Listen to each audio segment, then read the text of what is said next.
నమస్తే. న్యూస్‌కి స్వాగతం. నేను మీ తెలంగాణ రాజకీయాల్లో ఓ దిక్కు హత్య రాజకీయాల మీద చర్చ జరుగుతుంటే, మరో దిక్కు డైవర్షన్ పాలిటిక్స్ అని చెప్పేసి నీళ్ల మీద రగడ జరుగుతుంది.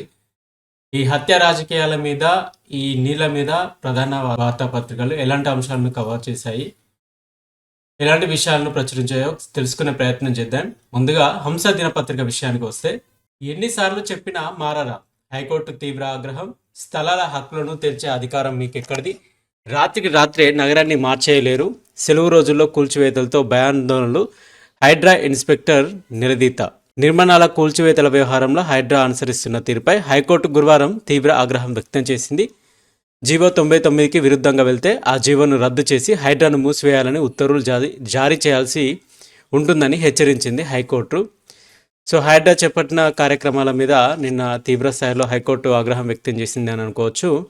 ఎలాంటి పర్మిషన్ లేకుండా ఈ ప్రజలను ఇబ్బంది పెట్టకుండా కూల్చివేతలు చేయొద్దు అని చెప్పేసి హైడ్రాకి వార్నింగ్ ఇచ్చింది నిన్న హైకోర్టు. ఇక ఢిల్లీ సీఎంగా రేఖా గుప్తా ప్రమాణ స్వీకారం. తొలిసారి ఎమ్మెల్యేగా విజయం సాధించిన రేఖా గుప్తా. కేజ్రీవాల్ దిగిపోయిన తర్వాత ఢిల్లీ సీఎంగా ఎన్నో పరిణామాల మధ్య రేఖా గుప్తా ప్రమాణ స్వీకారం చేయాల్సి వచ్చింది. ఓ దిక్కు పర్వేషన్, మరో దిక్కు రేఖా గుప్తా. ఇద్దరిలో పోటీలో బీజేపీ ప్రభుత్వం రేఖా గుప్తాకే మొగ్గు చూపి తనని సీఎం చేయడం జరిగింది. ఇక సమగ్ర శిక్షణ ఉద్యోగులను పర్మనెంట్ చేయాలి, కేంద్ర విద్యాశాఖ మంత్రికి ఎమ్మెల్యే పాయల్ శంకర్ వినతి. ఇక ఇందిరమ్మ ఇండ్ల పనులకు నేడ శ్రీకారం. నారాయణపేట జిల్లా అప్పకిపల్లిలో ప్రారంభించనున్న సీఎం రేవంత్ రెడ్డి. ప్రతిష్టాత్మకంగా చేపడుతున్న ఇందిరమ్మ ఇండ్ల పనులకు రాష్ట్ర ప్రభుత్వం శుక్రవారం శ్రీకారం చుడుతుంది. మొదటి దశ కింద చేపట్టే పనులను ముఖ్యమంత్రి రేవంత్ రెడ్డి నారాయణపేట జిల్లా అప్పిక్పల్లిలో ప్రారంభిస్తారు. అక్కడ ఆయన శంకుస్థాపన చేసిన అనంతరం ఉమ్మడి మహబూబ్నగర్, రంగారెడ్డి జిల్లాలో ఎంపిక చేసిన గ్రామాల్లో పనులు అధికారులు ప్రారంభిస్తారు. రాష్ట్రంలో 3 ఎమ్మెల్సీ స్థానాలకు ఎన్నికలు జరుగుతున్న నేపథ్యంలో ప్రస్తుతానికి ఈ పథకాన్ని ఉమ్మడి మహబూబ్నగర్, రంగారెడ్డి జిల్లాలో మాత్రమే చేపట్టాలని ప్రభుత్వం నిర్ణయించింది. చూడాలి, ఇది మంచి శుభపరిణామం. చాలామంది ఇల్లు లేని వారు ఎదురు చూస్తున్న వాళ్ళకి ఇది ఇందిరమ్మ ఇండ్ల పనులు ప్రారంభం వాళ్ళకు ఎంతో మంచి అవకాశంగా ఉండదు. మూడా కేసులో సిద్ధరామయ్యకు క్లీన్ చిట్. కర్ణాటకలో రాజకీయ రగడాలకు కారణమైన మైసూరు నగరాభివృద్ధి సంస్థ మూడా స్థలాల పంపిణీ అక్రమాల్లో ముఖ్యమంత్రి సిద్ధరామయ్య, ఆయన బంధువుల పాత్ర లేదంటూ కర్ణాటకలో లోకయుక్త పోలీసులు తేల్చారు. వారం రోజుల కింద చేపట్టిన విచారణ నివేదికను సంబంధించిన అధికారులు బెంగళూరులో లోకయుక్త ప్రధాన కార్యాలయానికి పరిశీలన కోసం సమర్పించారు. మైసూరు లోకయుక్త ఎఫ్టీటీజే ఉద్యోగ నేతృత్వంలో బృందం 135 రోజుల పాటు ముఖ్యమంత్రి, ఆయన బంధువులు, అధికారులను విచారించి నివేదిక తయారు చేశారు. సో ఇది సిద్ధరామయ్యకు క్లీన్ చిట్. లోకయుక్తలో నగరాభివృద్ధి వచ్చిన కేసుల మీద సిద్ధరామయ్యకు క్లీన్ చిట్ ఇచ్చింది అక్కడ పోలీసు. ఎవరేం చేశారో చర్చకు సిద్ధమా, సీఎం రేవంత్ రెడ్డికి మంత్రి బండి సంజయ్ సవాల్. కృష్ణా జలాలపై సర్కార్ మొద్దు నిద్ర, బీఆర్ఎస్ ఎమ్మెల్యే మాజీ మంత్రి హరీష్ రావు. ఆంధ్రప్రదేశ్ ప్రభుత్వం కృష్ణానది జలాలను అక్రమంగా తరలిస్తున్న రాష్ట్రంలో కాంగ్రెస్ ప్రభుత్వాన్ని మొద్దు నిద్రవని నటిస్తుందని బీఆర్ఎస్ ఎమ్మెల్యే మాజీ మంత్రి హరీష్ రావు విమర్శించారు. తెలంగాణ సాగునీటి ప్రయోజనాలకు నష్టం కలుగుతున్న రేవంత్ రెడ్డి ప్రభుత్వం నిమ్మకు నీరెత్తినట్లుగా ఉందని మండిపడ్డారు. సీఎం మీద నిన్న హరీష్ రావు. కృష్ణాలో అన్యాయం, రాష్ట్ర నీటిపారుదల శాఖ మంత్రి ఉత్తమ్ కుమార్ రెడ్డి ఆరోపణ. కృష్ణా జలాల విషయంలో తెలంగాణకు అన్యాయం జరిగింది, ముమ్మాటికి గత బీఆర్ఎస్ పాలనే అవి రాష్ట్ర నీటిపారుదల శాఖ మంత్రి ఉత్తమ్ కుమార్ రెడ్డి ఆరోపించారు. కృష్ణా జలాలను ఏపీ పాలకులు దోచుకుపోతుంటే అందుకు సహకరించని బీఆర్ఎస్ పాలకులు ఇప్పుడు తమ ప్రభుత్వాన్ని అప్రతిష్ట పాలు చేసేందుకు తప్పుడు ప్రచారం చేస్తున్నారని మంత్రి ఉత్తమ్ కుమార్ రెడ్డి మండిపడ్డాడు. కేసీఆర్ నుంచి ప్రాణభయం ఉంటే ప్రభుత్వాన్ని సంప్రదించాలి, మేడిగడ్డ బ్యారేజీ కుంగిపోవడానికి భారత ప్రభుత్వమే కారణం అంటూ కేసు వేసిన రాజలింగమూర్తి హత్యకు గురైన ఘటన తీవ్రంగా ఖండిస్తున్నామని మంత్రి కోమటిరెడ్డి వెంకటరెడ్డి అన్నారు. ఆయనను క్రూరంగా చంపేశారన్నారు. మాజీ ఎమ్మెల్యే గండ్ర వెంకటరమణారెడ్డి చంపించినట్లు మృతుడి కుటుంబ సభ్యులు ఆరోపిస్తున్నారని చెప్పారు. న్యాయపరంగా కొట్లాడాలి కానీ చంపేశారా అని నిలదీశారు. గాంధీ భవన్లో నిర్వహించిన మీడియా సమావేశంలో కోమటిరెడ్డి మాట్లాడారు. అదేవిధంగా ఆ కేసుపై అక్కడ ఉన్న మాజీ ఎమ్మెల్యేపై గండ్ర వెంకటరమణారెడ్డిపై కేటీఆర్పై కూడా సీరియస్ అవ్వడం జరిగింది. ఇక ఇది హంస దినపత్రిక ప్రచురించిన ప్రధాన అంశాలు. ఇక దిశ విషయానికి వస్తే బ్యానర్ ఐటమ్గా బంగ్లాదేశ్పై భారత్ ఘన విజయం, ఛాంపియన్ ట్రోఫీలో టీమిండియా అదే బోని, 5 వికెట్లతో చెలరేగిన మహమ్మద్ షమి, సెంచరీతో కదం తొక్కిన శుభ్మన్ గిల్, 6 వికెట్ల తేడాతో ప్రత్యర్థి జట్టు చిత్తు అని చెప్పేసి ఒక బ్యానర్ ఐటెం గత వేయడం జరిగింది. ఇక 8 మంది ఐఏఎస్లు బదిలీ, సిఎస్ శాంతకుమార్ ఉత్తర్వులు, ఎలక్షన్ కోడ్ ముగియగానే మరికొందరు. ఇన్కమ్ సోరెక్స్పై సర్కార్ ఫోకస్, ఆదాయం పెంచుకునేలా ప్రణాళికలు, ఎల్ఆర్ఎస్ ద్వారా 6,000 కోట్ల టార్గెట్, ఎక్సైజ్ ద్వారా 3,500 కోట్లు వచ్చేలా ప్లాన్, మైనింగ్ నుంచి 1,500 కోట్లు మార్గాలను అన్వేషిస్తున్న రాష్ట్ర ప్రభుత్వం. ఖర్చులకు అనుగుణంగా ఆదాయాన్ని సమకూర్చుకునేందుకు ప్రభుత్వ మార్గాలను అన్వేషిస్తుందని, రెవెన్యూ సమకూర్చే శాఖల నుంచి మరింత ఎక్కువ ఇన్కమ్ ట్యాక్స్ వచ్చేలా ప్రణాళిక రూపొందిస్తుందని, ఎల్ఆర్ఎస్ పెండింగ్ దరఖాస్తులకు క్లియర్ చేసే వచ్చే 31 లోపు 6,000 కోట్లు సమకూర్చుకోవచ్చని భావిస్తున్నది. ఇప్పటికే బీర్ల ధరలు సవరించగా దీని ద్వారా నెలకు సుమారు 3,000 కోట్ల చొప్పున, అంటే ఏడాదికి 3,500 కోట్లు అదనపు ఆదాయం వస్తుందని అంచనా వేసింది. లిక్కర్ ధరలు పెంచితే మరో 2,000 కోట్లు రావచ్చని అనుకుంటున్నది. అక్రమ మైనింగ్ కట్టడి ద్వారా ఏటా 1,500 కోట్లు ఇన్కమ్ ట్యాక్స్ వచ్చే ఛాన్స్ ఉందని సర్కార్ భావిస్తున్నది. మరోవైపు లీకేజీలను అరికడితేనే జీఎస్టీ ద్వారా వచ్చే ఆదాయాన్ని సైతం మెరుగుపరుచుకోవచ్చని అంచనా వేస్తున్నది తెలంగాణ ప్రభుత్వం. చూడాలి ఇన్కమ్ సోర్సెస్పై సర్కార్ ఎలాంటి ఫోకస్ పెడుతుందని చెప్పేసి. ఇక 3 లక్షల కోట్లు రికార్డు స్థాయికి తెలంగాణ బడ్జెట్, తొలిసారి ఇంత పెద్ద మొత్తంలో ఉండే ఛాన్స్, శాఖల వారీగా కొనసాగుతున్న సమీక్షలు, వచ్చే నెలాఖరులో అసెంబ్లీ ముందుకు ప్రవేశపెట్టనున్న ఆర్థిక మంత్రి బట్టి విక్రమార్క, ఈ ఏడాది 80% లక్ష్యాన్ని చేరనున్న అంచనాలు, దానికి అనుగుణంగా ఆదాయం కంటిన్యూ, అభివృద్ధి కార్యక్రమాలు, వెల్ఫేర్ స్కీమ్స్, అప్పులకు వడ్డీల కోసం అధిక నిధులు, గత ఏడాది పెట్టిన బడ్జెట్ 2,91,000 కోట్లు. 2025-26 ఆర్థిక సంవత్సరానికి రాష్ట్ర బడ్జెట్ 3.20 లక్షల కోట్లకు కాస్త అటుగా ఇటుగా ఉండొచ్చని నిపుణులు విశ్వసిస్తున్నారు. గతేడాది 2.91 లక్షల కోట్ల బడ్జెట్ను రాష్ట్ర ప్రభుత్వం ప్రవేశపెట్టగా ఈసారి అంతకంటే ఎక్కువగా ఉంటుందని స్పష్టం చేస్తున్నారు. రాష్ట్ర చరిత్రలో తొలిసారి ఇంత పెద్ద మొత్తంలో బడ్జెట్ ఉండొచ్చని అంచనా వేస్తున్నారు. దీనికి అనుగుణంగా ప్రభుత్వ సంక్షేమ పథకాలు, అభివృద్ధి కార్యక్రమాలు, అప్పులకు వడ్డీల కింద అధిక నిధులు కేటాయించేలా ప్రణాళికలు రచిస్తున్నట్లు సమాచారం. 6 గ్యారెంటీలు 1-2 మినహా మిగిలిన అన్ని అమలవుతున్నాయి. సో చూడాలి, ఏది ఏమైనా కూడా గత ప్రభుత్వంలో కేసీఆర్ 2,91,000 కోట్ల బడ్జెట్ ప్రవేశపెడితే ఈసారి కాంగ్రెస్ ప్రభుత్వం వచ్చిన మొదట్లోనే 3,21,000 కోట్ల బడ్జెట్ను ప్రవేశపెడుతుంది. ఇంత పెద్ద మొత్తంలో బడ్జెట్ ప్రవేశపెట్టడం వల్ల జనం మీద ఎంత భారం పడుతుంది, ఎంత పన్నులు వేయాల్సి వస్తుంది, ఎంత ధరలు పెంచాల్సి వస్తుంది అనేది కూడా కాంగ్రెస్ ప్రభుత్వం ఆలోచించుకోవాలి. ఎందుకంటే ఈ ఫ్రీ పథకాలు, స్కీముల వల్ల ప్రజల మీద భారం తప్ప తెలంగాణకైనా ఇక్కడైనా కూడా ఎవరికి ఒరిగింది లేదు. ప్రజలను సోమరిపోతులను చేయడం తప్ప ఈ బడ్జెట్ వల్ల ఒరిగేది కూడా ఏం లేదు. చూడాలి ఈ బడ్జెట్లో ఎలాంటి శాఖలకు ఎంతెంత ఖర్చు చేస్తారనేది.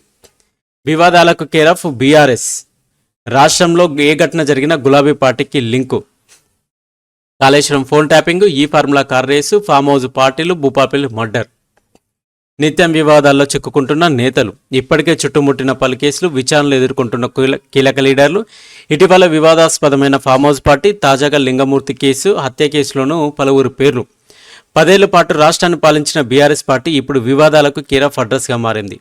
రాష్ట్రంలోని ఏ ప్రాంతంలో ఏ ఘటన జరిగినా అది గులాబీ పార్టీకి లింక్ అయి ఉండటం కేడర్ను ఆందోళనకు గురిచేస్తున్నది. అధికారం ఉన్న టైంలో చేసిన తప్పులకు కేసులు, విచారణలు ఎదుర్కొంటున్న ఆ పార్టీ కీలక నేతలపై రోజు రోజుకు ఆరోపణలు పెరుగుతూనే ఉన్నాయి. ముఖ్యంగా బడా నేతలు ఈ వివాదాల్లో చిక్కుకుండటంతో ఆ పార్టీ పరువు రోజు రోజుకు మసకబారుతున్నది. వీటన్నింటి నుంచి ఎలా తప్పించుకోవాలో తెలియక నేతలంతా మదనం పడుతున్నారు.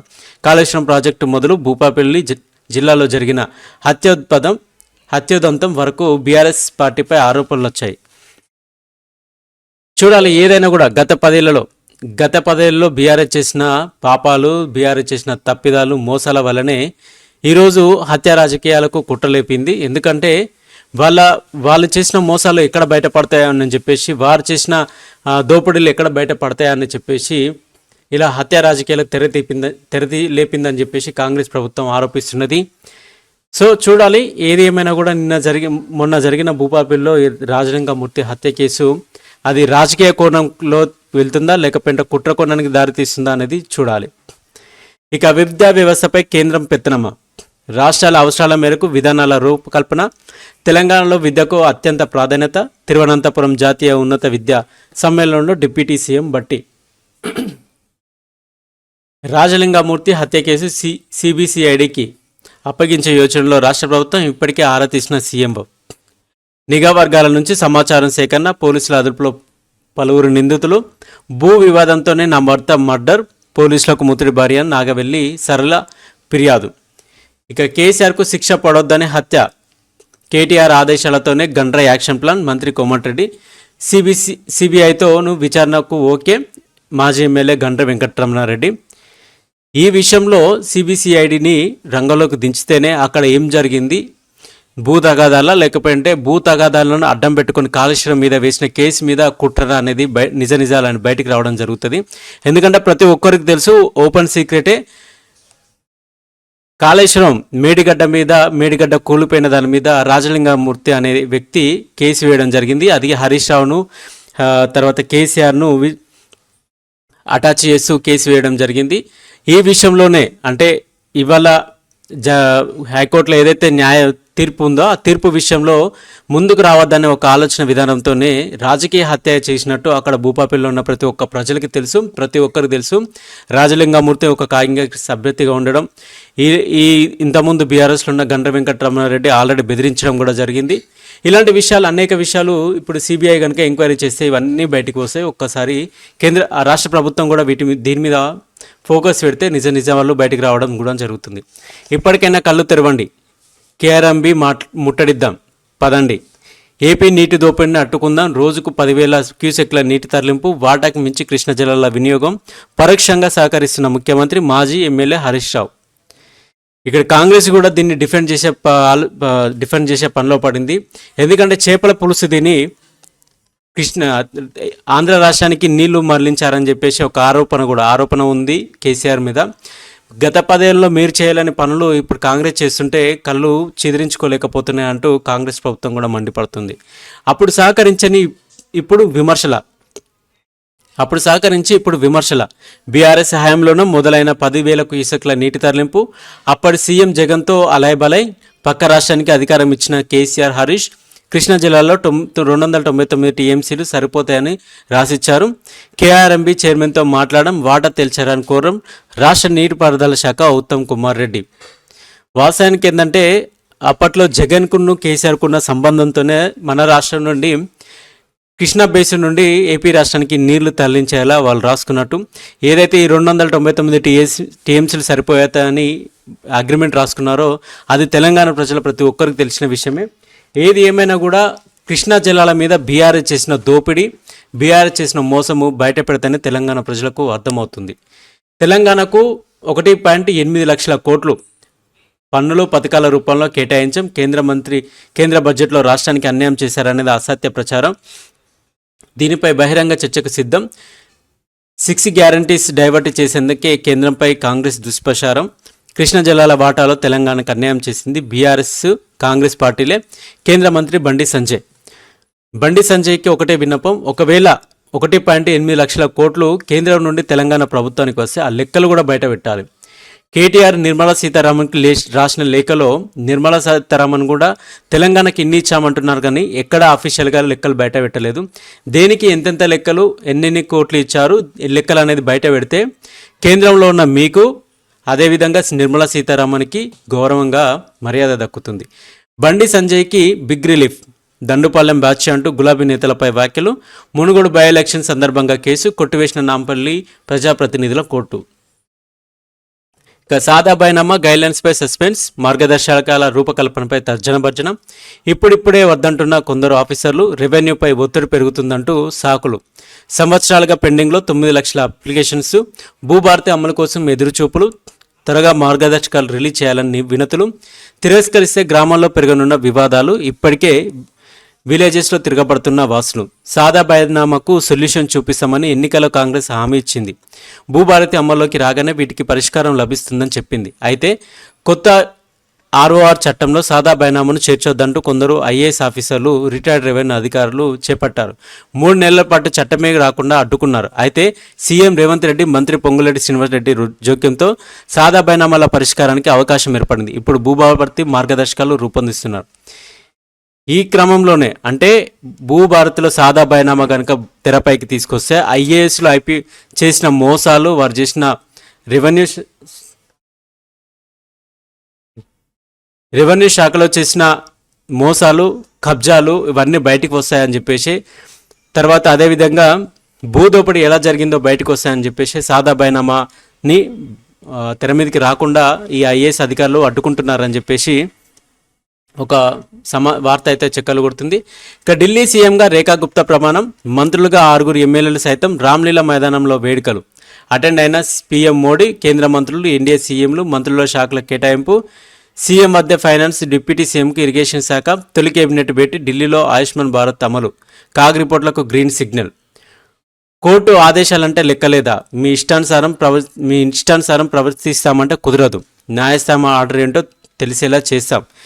సెలవు దినాల్లో కట్టడాలు కూర్చోదంటే విన్నరా? హైడ్రాపై మరోసారి హైకోర్టు సీరియస్. ఇక జిహెచ్ఎంసీ 2 మహానగరాలుగా గ్రేటర్ హైదరాబాద్, సికింద్రాబాద్ మున్సిపల్ కార్పొరేషన్లుగా 100 వార్డులు, 50 సర్కిళ్లు, 5 జోన్ల చొప్పున జనాభా ఓటర్ల ఆధారంగా వార్డుల విభజన. అస్కీకి అధ్యయన బాధ్యతలు. మరో ఏడాదిలో కొలిక్కి వచ్చే అవకాశం. చూడాలి ఇది జిహెచ్ఎంసీ 2 మహానగరాలుగా విభజిస్తారా లేదా అని. ఇక కాళేశ్వరం ఎంక్వైరీ కమిషన్ గడువు పొడిగింపు. ఏప్రిల్ 30 వరకు రాష్ట్ర ప్రభుత్వం ఉత్తర్వులు జారీ. సో ఇక ఇది దిశ పత్రిక ప్రచురించిన ప్రధాన అంశాలు, హెడ్లైన్స్. ఇక స్వేచ్ఛ బ్యానర్ ఐటమ్గా లోక్యుక్త చట్టం 2013 కింద హైకోర్టు జడ్జీలను విచారించే అధికారం లోక్పాల్కు లేదని సుప్రీంకోర్టు తేల్చి చెప్పింది. గత నెలలో చేసిన ఉత్తర్వులపై న్యాయస్థానం గురువారం స్టే విధించింది. మహాకుంభమేళా ముగింపు దశకు చేరుకుంటున్న వేళ వినీలాకాశంలో అరుదైన ఖగోళ దిగ్విజయం ఆవిష్కృతమవుతుంది. సౌర వ్యవస్థలోని 7 గ్రహాలు రాత్రివేళ భారత్ నుంచి కనిపిస్తున్నాయి. ఛాంపియన్స్ ట్రోఫీలో భారత్ విజయంతో మొదలుపెట్టింది. తొలుత బ్యాటింగ్ చేసిన బంగ్లాదేశ్పై 228 పరుగులకు ఆల్అౌట్ అయింది. లక్ష్యాన్ని 46.3 ఓవర్లలో 231/4 స్కోరుతో భారత్ ఛేదించిందని చెప్పేసి బ్యానర్ ఐటమ్గా స్వేచ్ఛ పత్రిక ప్రచురించడం జరిగింది. ఇక రాజలింగమూర్తి హత్యలో రాజకీయ ప్రకంపనలు. హత్యకు కారణాలేంటి? మేడిగడ్డ ఇష్యూతో లింక్ ఉందా? విచారణకు ముందు రోజే జరపడంలో కుట్రేంటి? భూ వివాదాల రాజకీయ ప్రేరితమైనదా? పకడ్బందీ ప్లాన్తో కిరాయి హంతకుల పనైనా? ఇంటెలిజెన్స్ వర్గాల నుంచి ఆరా తీసిన సీఎంఓ సమగ్ర దర్యాప్తు కోసం సిబిసిఐడికి అప్పగింత. మాజీ ఎమ్మెల్యే హస్సముందన్న మృతుడి భార్య. చంపించింది గండ్రే, 10 ఏళ్లు దోచుకొని తిని ఎదురు తిరిగితే చంపిస్తారా? రాజలింగమూర్తిని చంపడం దారుణం. వామన్ రావు దంపతుల హంతకులెవరో అందరికీ తెలుసు. హత్య రాజకీయాలను ప్రోత్సహించడమే కేసీఆర్ నైజం. మంత్రి కోమటిరెడ్డి వెంకటరెడ్డి. ఇదే విషయమై ఒకానొక సందర్భంలో కేసీఆర్ చేసిన మాటలు, నేను కొడితే మామూలుగా ఉండదనే మాటలు ఇప్పుడు తెర మీదకి వచ్చినాయి. కేసీఆర్ అడుగు బయట పెట్టడం, కేసీఆర్ మీద కేసు వేసిన వ్యక్తి చనిపోవడం, ఇదంతా ఒక రాజకీయ కుట్రగా చెప్పుకోవచ్చు. రాజకీయాల్లో మెదలాలన్నా, రాజకీయాల్లో కేసీఆర్ బలంగా బయట తిరగాలన్నా కూడా ఇలాంటి కేసులు ఉండొద్దనే ఈ హత్య రాజకీయాల కుట్ర తెరలేపిల్లని చెప్పేసి అనుకోవచ్చు. అదేవిధంగా కేసీఆర్ అమెరికా వెళ్ళే అవకాశం ఉన్నది. అమెరికాకు చెక్కేశారని చెప్పేసి సోషల్ మీడియాలో చక్కర్లు కూడా కొడుతుంది. ఒకవేళ అమెరికాలకు పోవాలంటే కేసీఆర్ మీద ఎలాంటి కేసులు ఉండద్దు. సో ఒకవేళ కేసీఆర్ మీద కేసులు ఉంటే అమెరికాకు పోయే అవకాశం ఉండదు. కాబట్టి సో ఈ కేసు నుండి తప్పిస్తేనైనా అమెరికా వెళ్ళే అవకాశం ఉంటుందని చెప్పేసి ఇలాంటి కుట్ర రాజకీయాలకు తెరలేపిందని చెప్పేసి కాంగ్రెస్లో ప్రచారం జోరుగా నడుస్తుంది. వాస్తవాలు తెలుసుకోండి. మంత్రి కోమటిరెడ్డికి మతి భ్రమించింది. బట్టకాల్చి మీద వేసే ప్రయత్నం చేస్తున్నారు. విచారణ జరిపి దోషులకు శిక్ష పడేలా చేయాలని మాజీ ఎమ్మెల్యే గండ్ర వెంకటరమణారెడ్డి నిన్న ప్రెస్ మీట్ పెట్టి చెప్పడం జరిగింది. గండ్ర వెంకటరమణారెడ్డి భూపాపల్లి వాస్తవ్యులకు, భూపాపల్లి ప్రజలకు నీ యొక్క దోపిడీలు, నీ యొక్క అరాచకాలు ఏందో ప్రతి ఒక్కరికి తెలుసు. ఎవరిని మెదిల్పినా నీ భూ కబ్జాలు ఎక్కడ ఉన్నాయి, నీ అరాచకాలు ఎట్లా చేసినా, ఎవరిని ఎలా ఎత్తుకెళ్ళి కొట్టించావు అనేది భూపాపల్లిలో ఉన్న ప్రతి ఒక్క ప్రజలకు తెలుసు. నీతులు చెప్పడం కాదు, నీతులు చెప్పే ముందు సర్దుకోవాలి. ఫస్ట్ వాస్తవాలు చెప్పాలి. నువ్వు ఎట్లాంటి లంగవో, ఎలాంటి మెంటాలిటీ కలిగిన నాయకుడివో ప్రతి ఒక్కరు తెలుసు భూపాపల్లిలో. లోతైన విచారణ జరిపించండి. రాజలింగమూర్తి భార్య ఆరోపణలను పరిగణలోకి తీసుకోండి. కల్వకుంట్ల ఫ్యామిలీ అరెస్టులు ఎప్పుడు? నీళ్ళ విషయంలో కేసీఆర్ తెలంగాణ ద్రోహి. కేంద్ర మంత్రి బండి సంజయ్ నిన్న ఫైర్ అవ్వడం జరిగింది. ఇక వాటర్ వార్, కృష్ణా జలాలపై కాంగ్రెస్ బీఆర్ఎస్ ఫైట్. కేసీఆర్ సహకారంతోనే ఆంధ్ర జలదోపిడి, కృష్ణా జలాల్లో సొంత రాష్ట్రానికి అన్యాయం, నిబంధనల ఉల్లంఘనపై నేడు మౌనం, బేసిన్లు లేవు, భేషజాలాలు లేవు అంటూ దోస్తి, పాలమూరును ఎండబెట్టి ఏపీకి సాయం, గత పాలనపై మంత్రి ఉత్తమ్ మండిపాటు, జలసౌధలో అధికారులతో రివ్యూ మీటింగ్, సాగర్ నుంచి డైలీ 10,000 క్యూసెక్లు, మనం వాడుకున్నది 220 టీఎంసీలే. కిషన్ రెడ్డి, మీకు బాధ్యత లేదా? ఏపీ చేసిన జలదోపిడికి మీకు కనబడడం లేదా? సాగర్ నుంచి సిఆర్పీఎఫ్ బలగాలను తొలగించాలి. ఏపీ నీటి దోపిడిని అడ్డుకోవడంలో ప్రభుత్వం ఫెయిల్. రాష్ట్రాల హక్కులను కాపాడండి, లేకపోతే పోరాడండి. ప్రభుత్వ పోరాటానికి మేము మద్దతు ఇస్తాం. హరీష్ రావు.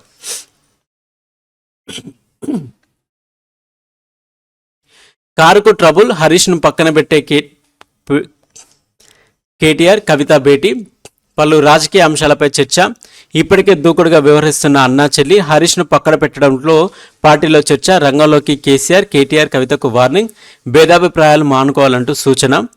మళ్ళీ తెలంగాణ సెంటిమెంట్, ఉద్యమం నాటి పరిస్థితులు తేల్చేలా కేసీఆర్ ప్లాన్. చంద్రబాబు టార్గెట్గా విమర్శలు పదును. మళ్ళీ తెలంగాణలో అడుగు పెడుతుందంటూ విమర్శలు. ప్రజలను సైతం చైతన్యం చేయాలని నేతలకు పిలుపు. ఇప్పుడు యశోద, ఇప్పుడు ఏఐజీలో కేసీఆర్కు వైద్య పరీక్షలు. గతంలో యశోద పైనే వైద్యం. తెలంగాణపై సెంటిమెంట్ అనేది కేసీఆర్ చేసిన మోసం, కుట్ర ఏందో మనందరికీ తెలుసు. మళ్ళీ ఉద్యమ టైంలో చంద్రబాబును వాడుకొని ఎంతమందిని బలిదానం చేశాడో, ఎన్ని వందల ప్రాణాలకు ఈ కేసీఆర్ అంటోడు ఎన్ని కుట్రలు చేశాడో మనందరికీ తెలిసిందే. మళ్ళీ ఇలాంటి సెంటిమెంట్ను తెర మీదకి తీసుకొచ్చి ఎంతమందిని బలి చేయబోతున్నాడో చూడాలి. ఇంకో విషయం ఏంటంటే, కేటీఆర్ కవిత తెలుసుకోవాల్సింది ఏంటంటే, కేసీఆర్ కన్నా తెలివికల్లోడు హరీష్ రావు అనేటోడు.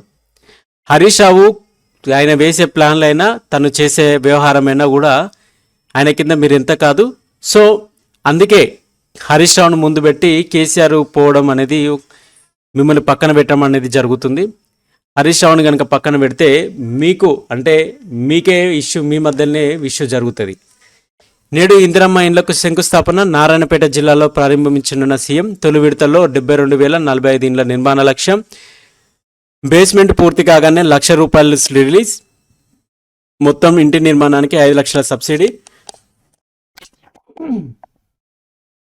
మహిళా పెట్రోల్ బంకు, ఫార్మసీ కాలేజీ శంకుస్థాపన.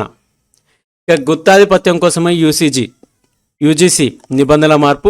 విద్యా విషయంలో పెత్తనం కరెక్ట్ కాదు. డిప్యూటీ సీఎం మల్లుబిట్టు విక్రమార్క తిరువనంతపురం జాతీయ ఉన్నత విద్యా సమ్మేళనానికి హాజరు.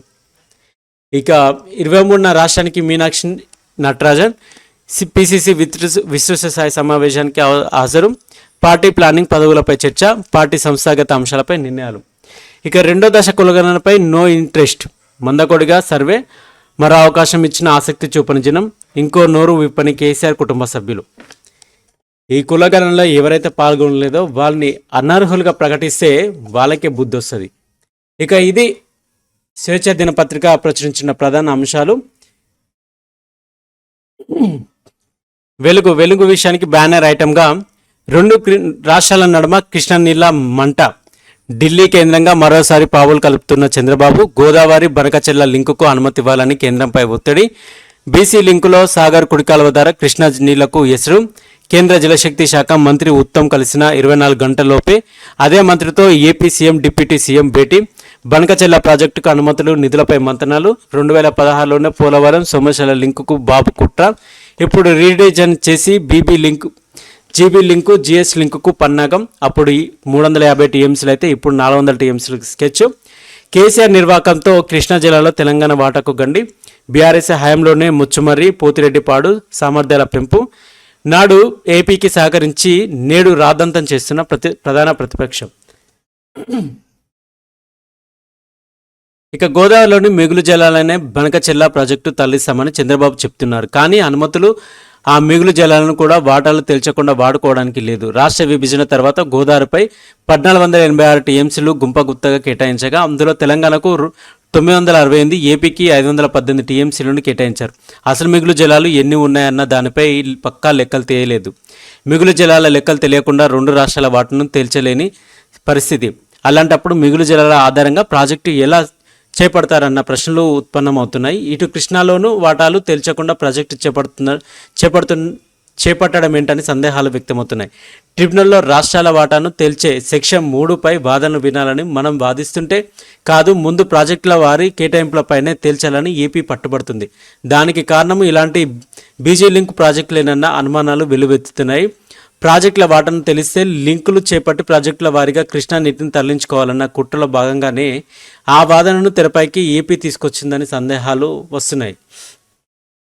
ఇక హరీష్ రావు కేసీఆర్ వల్లే రాష్ట్రానికి అన్యాయం, టెలిమెట్రీలు పెట్టాలని విభజన చట్టంలో ఉన్నా పెట్టలేదు. మంత్రి ఉత్తమ్ ఏపీ జలదోపిడికి సహకరించింది గత బీఆర్ఎస్ ప్రభుత్వమే. వాళ్ళ హయాంలోనే ముచ్చుమర్రి పోతిరెడ్డిపాడు కెపాసిటీ పెంపు, ప్రగతి భవన్లో జగన్తో కేసీఆర్ అలాయబలాయ్ చేసుకున్నారు. ఆనాడు అపెక్సి కౌన్సిల్ మీటింగ్కు వెళ్లకుండా రాయలసీమ ప్రాజెక్టుకు సహకరించారని ఫైర్. కృష్ణా జలాల విషయంలో మొదటి ద్రోహి కేసీఆర్. ఏపీ నాయకులతో కుమ్మకే 299 టీఎంసీలకే సంతకం పెట్టారు బండి సంజయ్. జగన్తో దోస్తిని చేసి ఇక్కడి ప్రజలకు తీరని ద్రోహం. నీళ్ల వాటాల తెలంగాణ కాంగ్రెస్ బీఆర్ఎస్ అన్యాయం. దక్షిణ తెలంగాణ ఎడారిగా మారేందుకు ఈ పార్టీలే కారణం. ఏపీ జలదోపిడిపై సర్కారీ మొద్దు నిద్ర. సీఎం రేవంత్, మంత్రి ఉత్తమ్ చోద్యం చూస్తున్నారు హరీష్ రావు.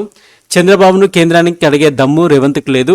కేఆర్ఎంబీ ఆఫీస్ ముందు ధర్నా చేద్దామంటూ సవాల్. ప్రాజెక్టులకు అనుమతులు సాధించడంలో సర్కార్ ఫెయిల్ అయిందని కామెంట్స్. ఇక ఎస్సీల రిజర్వేషన్లు 18% పెంచాలి. రాష్ట్ర బడ్జెట్లోనూ 18% ఫండ్స్ కేటాయించాలి. కాంగ్రెస్ చీఫ్ ఖర్గేకు ఎమ్మెల్యే వివేక్ వెంకటస్వామి లేఖ రాయడం జరిగింది. చూడాలి ఎస్సీలకు 18% రిజర్వేషన్లు కల్పిస్తారా లేదా అనేది. బేసిన్ ఆవలికి నీళ్లు తరలించొద్దని సుప్రీంకోర్టే చెప్పింది. కావేరీ అవార్డు ప్రకారం ఒక్క పంటకే నీళ్లు. కర్ణాటక అలాగే నీటి కేటాయింపులు. తెలంగాణ ఏపీ జల వివాదం కూడా అలాంటిదే. భౌగోళిక స్థితి కన్నా చారిత్రక కారణాలే చూడాలి. కృష్ణా ట్రిబ్యునల్లో తెలంగాణ వాదనలు. ఇక జడ్జీలు లోక్పాల్ పరిధిలోకి రారు. కేంద్రంతో పాటు రిజిస్ట్రార్కు సుప్రీంకోర్టు నోటీసులు. లోక్పాల్ ఉత్తర్వు న్యాయ వ్యవస్థ స్వతంత్రతను డిశ్చార్జ్ చేసే విధంగా ఉందని కామెంట్స్. ఇక రాజలింగమూర్తి హత్యపై రాజకీయ దుమారం. బీఆర్ఎస్ కాంగ్రెస్ మధ్య మాటల యుద్ధం. మర్డర్పై సీఎం రేవంత్ రెడ్డి ఆరా. హత్య వెనుకున్న ఎవరనేది వదిలిపెట్టద్దని పోలీసులకు ఆదేశం. భూ తగాదా విషయంలో 4 కలిసి హత్య చేశారని మూర్తి భార్య కంప్లైంట్. పెద్ద లీడర్ల హస్తం ఉందన్న ఆరోపణ. పోలీసుల అదుపులో 2 నిందితులు. ముగిసిన రాజలింగమూర్తి అంత్యక్రియలు. ఇక బీఆర్ఎస్ రూపాన్ని ప్రశ్నించినందుకే హత్య. మర్డర్లో కేసీఆర్, కేటీఆర్, హరీష్ గండపాత్ర, మంత్రి కోమటిరెడ్డి. 10 ఏళ్లలో బీఆర్ఎస్ హత్య రాజకీయాలను పోషించింది. లోతుగా దర్యాప్తు చేసిందని వెల్లడి. సిబిఐతో విచారణ జరిపించాలి. నాపై కావాలనే ఆరోపణలు చేస్తున్నారు గండ్ర. వాస్తవాలు తెలుసుకోకుండా మాట్లాడుతున్నారు. హత్య రాజకీయాలు కాంగ్రెస్కి అలవాటని వ్యాఖ్య. ఇక అసైన్ భూములపై యాజమాన్య హక్కులు కసరత్తు చేస్తున్న రాష్ట్ర ప్రభుత్వం. ఇప్పటికే అసైన్ భూముల వివరాల సేకరణ. 24,45,000 ఎకరాల అసైన్ ల్యాండ్ గుర్తింపు. హక్కుల కల్పనపై ఇతర రాష్ట్రాలతో అధ్యయనం. నోటరీల మీద లక్షల ఎకరాల చేతులు మారినట్లు గుర్తింపు. దీని మీద త్వరితగతిన ఇష్యూను సొల్యూషన్ చేయాల్సిందిగా అసైన్ భూములు ఎవరెవరు గుంజుకున్నారని కూడా రాష్ట్ర ప్రభుత్వం దృష్టి పెడితే బాగుంటుంది. హద్దు దాటితే కఠిన చర్యలే. ఓటీటీ ప్లాట్ఫామ్స్, యూట్యూబర్లకు కేంద్రం హెచ్చరిక. వల్గర్ కంటెంట్ టెలికాస్ట్ చేసే చర్యలు తప్పవు. నీతి నియమాలు లేకుండా తప్పకుండా పాటించాల్సిందే. ఏ రేటింగ్ కంటెంట్ను పిల్లలు అందుబాటులో ఉంచొద్దు. సెక్సువల్ చట్టం నిషేధించిన కంటెంట్ను టెలికాస్ట్ చేయొద్దని వార్నింగ్. ఇక విద్యా వ్యవస్థను ఢిల్లీ నుంచి రిమోట్తో నడపలేరు. రాష్ట్రాలపై కేంద్ర గుత్తాధిపత్యం సరికాదు. Deputy CM Bhatti. ఎడ్యుకేషన్ ఉమ్మడి జాబితాలో అంశం సహకారం ఉంటే బలవంతం కాదు, కేవలం సంప్రదింపులే. వీసీల అర్హత ప్రమాణాలు మార్చడంపై కేరళలో నిర్వహించిన జాతీయ ఉన్నత విద్యా సమ్మేళనానికి హాజరు. ఇక ఇది వెలుగు దినపత్రిక ప్రచురించిన ప్రధాన అంశాలు, ప్రధాన హెడ్లైన్స్.